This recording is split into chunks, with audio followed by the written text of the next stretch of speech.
Tadi kan Kak sudah cukup menyinggung mengenai zakat itu juga digunakan untuk menunjang namanya kesejahteraan masyarakat ya. Lalu bagaimana sih konsep pemanfaatan zakat itu dalam masyarakat itu sendiri? Mungkin bisa dijelaskan. Baik, dalam pemanfaatan zakat sendiri itu terdapat 4 jenis atau 4 kategori.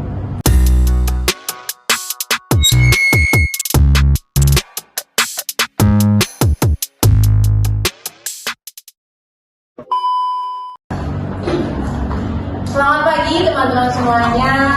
Kami di sini akan membahas mengenai sumber pendapatan negara kaitannya dengan zakat dan juga jizyah. Di sini saya ditemani oleh 3 narasumber yang sangat luar biasa pada pagi hari ini. Mungkin dari narasumber pertama saya bisa memperkenalkan diri. Baik, saya Nurul Desa, saya dari Prodi ATN dan saat ini saya semester 3. Asalnya dari mana? Dan saya asal dari Madura. Mau sebelah ya berarti ya. Kalau sebelah. Baik, untuk narasumber yang kedua, silakan memperkenalkan diri. Baik, terima kasih. Perkenalkan, nama saya Khalid. Saya di sini dari Prodi Hukum Tata Negara semester 3. Dari mana Pak asalnya? Asal saya dari Lamongan. Wah, LA ya? Ya, benar. Berikutnya narasumber yang terakhir, ini siapa namanya ya Pak? Baik, perkenalkan, nama saya Arjun Kalam. Saya mahasiswa aktif di Unsur Ampel, Prodi Hukum Tata Negara semester 3. Asalnya dari mana Pak? Saya berasal dari Gresik, tetangga dari Tetangga ya berarti ya. Jadi kami tegaskan sekali lagi, saya Injina Damayanti, saya akan menjadi moderator bagi kalian juga untuk menyampaikan materi pada pagi hari ini. Yang pertama kita perlu mengetahui apa sih pengertian dari jizyah itu yang sempat kita singgung bersama-sama. Itu mungkin dari pemateri kedua kita bisa sedikit memberi pemahaman kita mengenai hal itu. Baik, terima kasih. Langsung saja.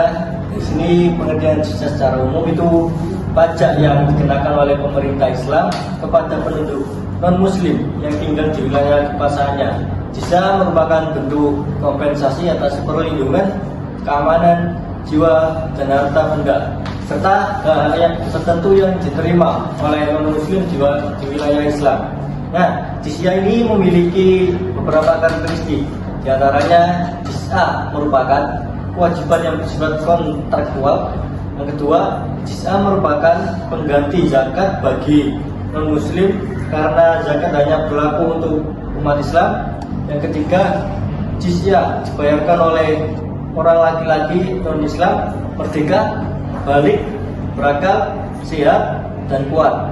Nah, yang terakhir, jizyah ini dibebaskan bagi kafir zimmi yang dengan sukarela mengikuti wajib militer di suatu negara tersebut. Baik, terima kasih. Oh, begitu ya Pak. Lalu apakah ada besar hukum yang mengatur mengenai jizyah ini? Ada, yaitu pada surat At-Taubah ayat 9, ayat 29. Oh, mungkin bisa dibacakan ya, dan juga tafsirnya juga bisa disampaikan.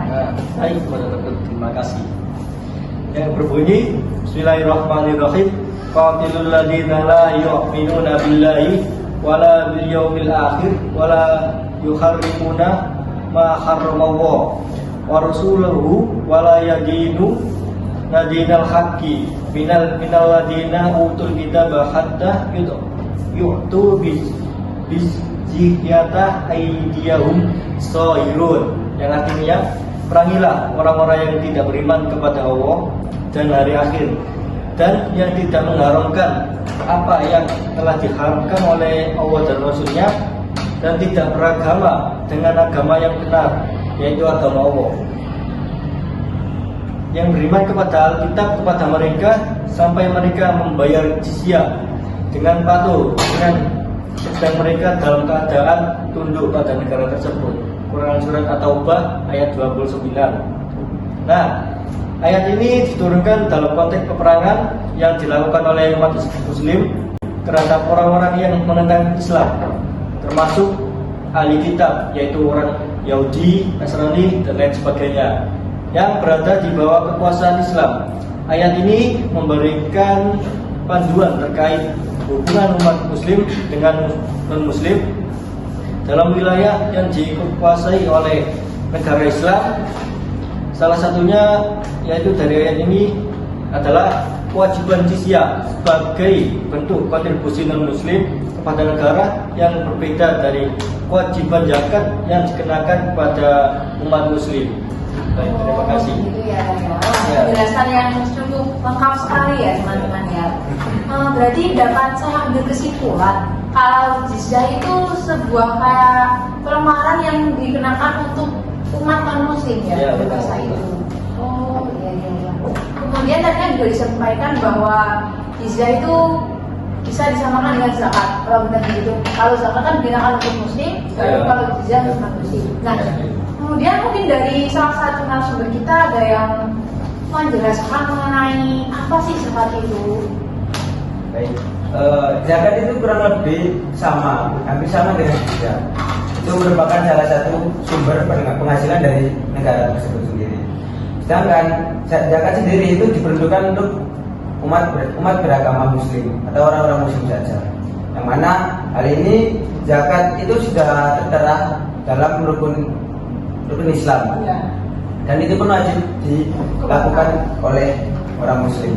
Oh, baik. Zakat sendiri itu kurang lebihnya sebagian harta yang dimiliki seorang itu harus dikeluarkan dalam kondisi tertentu dan dalam jumlah tertentu itu harus dikeluarkan.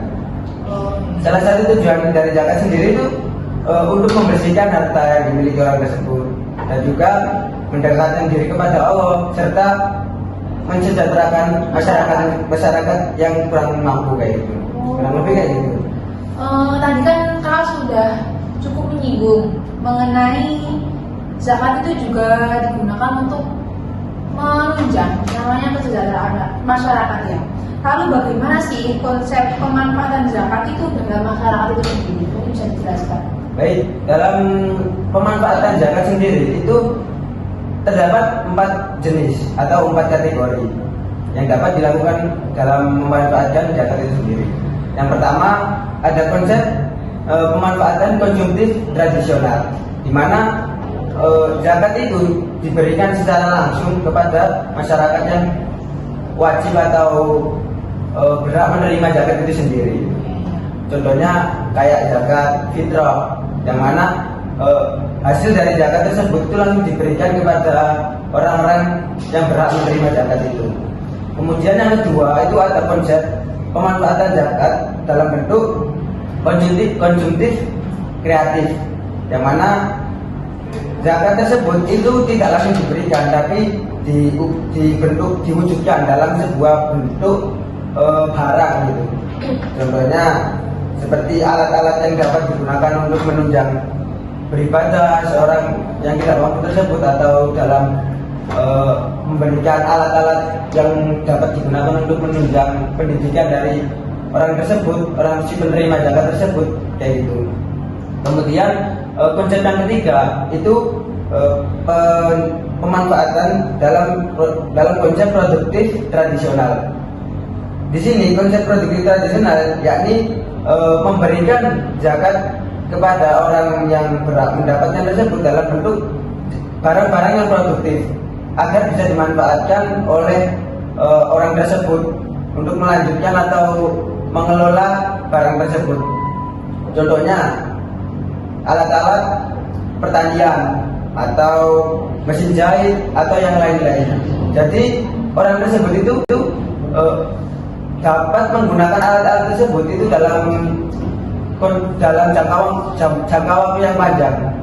Jadi itu memberikan kesempatan bagi penerima zakat itu untuk mengelola barang-barang tersebut untuk mensejahterakan keluarganya atau dirinya sendiri. Terus konsep yang terakhir itu ada konsep pemanfaatan produktif kreatif. Itu hampir sama dengan pemanfaatan sebelumnya, tapi bedanya dalam konsep ini itu diberikan bukan dalam bentuk barang, tapi dalam bentuk modal uang atau dana atau yang lain-lainnya.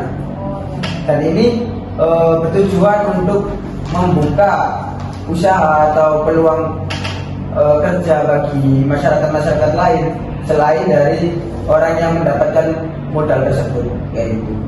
Oh iya. Apakah dalam proses pengelolaan zakat itu apakah ada campur tangan pemerintah ya di dalamnya? Iya, pemerintah itu pasti ikut membantu kayak gitu. Kemudian mungkin dari kakaknya bisa menyinggung mengenai atau menyampaikan atau menjelaskan sedikit mengenai bagaimana sih peran pemerintah itu dalam membantu pengelolaan zakat. Peran pemerintah dalam membantu pengelolaan zakat itu tertuang dalam Undang-Undang Dasar, Undang-Undang pada Undang-Undang Nomor 38 Tahun 1998. Yang di sana itu menjelaskan bahwa pemerintah itu membentuk sebuah badan amal usaha yang biasa disebut Basnas. Oh iya. Kayak gitu. Jadi dalam lembaga tersebut itu pemerintah memberikan tempat untuk melakukan pendayagunaan atau pemanfaatan barang-barang yang dikumpulkan dari zakat. Orang-orang yang memberikan zakat itu dikumpulkan atau dilakukan pengelolaan agar nanti pemerataan itu terjadi secara maksimal kayak gitu. Pendayagunaan itu bisa diberikan kepada orang-orang yang memang berhak untuk mendapatkan zakat tersebut kayak gitu. Cukup ya kak ya? Yang lebih seperti ya. Oke baik. Berarti itu tentunya ada yang namanya hubungan ya antara jizyah dan juga zakat itu. Kemudian juga kedua hal tersebut tentunya juga berlaku masih sampai saat ini ya. Apalagi di negara kita ini. Nah mungkin dari narasumber yang pertama saya itu bisa menyebutkan bagaimana sih relevansi dari jizyah yang tadi sempat disinggung di masa saat ini atau di negara tadi.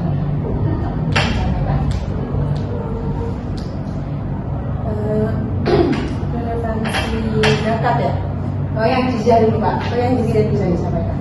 Ya. Mungkin ini sedikit sama ya sama Mas Mungkin tadi. Dan cuma bedain kan relevansinya gitu kan. Iya benar-benar. Ya jizyah itu kan merujuk pajak yang didapatkan sebagai bentuk pelindung penduduk yang non muslim gitu kan. Iya benar-benar. Pada masa Khalifah Umar itu mengklasifikasikan jumlah yang dibayar oleh laki-laki itu 48 dirham untuk orang kaya, terus 24 dirham untuk orang berpenghasilan menengah dan 12 dirham untuk orang miskin atau yang bekerja dengan upah rendah. Selain itu, Umar memberikan pengecualian dari jizyah. Dan pengecualian itu memiliki beberapa kelompok. Yang pertama, penjaga kuil atau pendeta yang hanya tinggal di rumah, atau jika mereka tetap dikenakan jizyah. Yang kedua, orang tua yang tidak bisa bekerja dan tidak bisa berbuat apa-apa. Dan yang ketiga, orang mukmin atau zimmi yang masuk Islam. Jizyahnya harus sesuai dengan sabda Nabi, yaitu tidak dikenakan jizyah bagi orang yang muslim. Seperti itu. Berarti kan tadi bisa diambil kesimpulan kalau jizyah itu kan muslim. Maka apakah itu bisa dianalogikan itu sebagai jizyah pada masa saat ini adalah sebagai visa ya kak ya? Iya. Baik, berarti dapat saya ambil kesimpulan ya dari pembahasan kita kali ini bahwa dua hal tersebut yaitu jizyah dan juga zakat merupakan sebuah sumber penting dalam pendapatan negara. Nah, kedua hal tersebut tentunya saling berkaitan. Jika zakat itu dikeluarkan hanya oleh orang muslim dan juga kalau jizyah itu dikeluarkan oleh orang non-muslim. Lalu kemudian relevansinya antara jizyah dengan yang saat ini terjadi itu adalah berlaku seperti visa. Jadi visa itu kan dikenakan bagi orang yang berada dari luar gitu ya, ketika akan memasuki suatu negara begitu. Mungkin dari teman-teman lain ini ada yang mau disampaikan lagi mungkin? Sudah cukup. Sudah cukup, itu saja. Baik, terima kasih ya atas partisipasinya dalam podcast kali ini. Apabila saya sebagai moderator ada kurang lebihnya mohon maaf. Dan sekian, terima kasih. Assalamualaikum warahmatullahi wabarakatuh. Waalaikumsalam warahmatullahi wabarakatuh.